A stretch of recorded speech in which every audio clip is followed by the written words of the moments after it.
السلام عليكم ورحمة الله تعالى وبركاته. إنا لله وإنا إليه راجعون.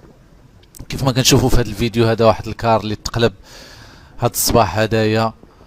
للأسف الشديد أكثر من 10 ضحايا توفوا والبقية في عداد المصابين تم نقلهم إلى المستشفى.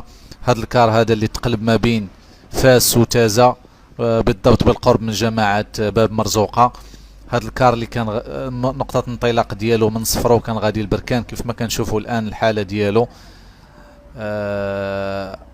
واش الأمر يتعلق بالسرعة أو الانزلاق؟ لأن صبات الشتاء هذا اليوم هدايا صبات الشتاء، الحمد لله هذا فضل من الله سبحانه وتعالى، ولكن للأسف الشديد تتوالى الحوادث ديال الكيران. كيف ما كنشوفوا الكار الحالة ديالو دابا راه جبدوه، راه تم الانتشال ديالو لأنه كان مقلوب وراء البارير في الجنب ديال الطريق، تقلب تما اكثر. كيف ما قلنا 10 11 ماتوا في البلاصه، والبقيه فهم داوهم المستشفى في حالات خطيره جدا.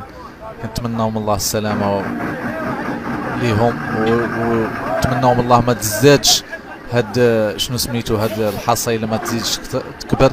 ونتمناو من الله سبحانه وتعالى، نطلبوا الله يرحم الوفيات ونعزوا الاهل ديالهم، وكنطلبوا من السائقين انهم يردوا البال خصوصا في هاد الشتاء ملي كتصب، وما يتجاوزوش السرعه. كنا شفنا في واحد الفيديو ديال واحد خينا الكار مضوبلو، هو غادي 120 والكار مضوبلو.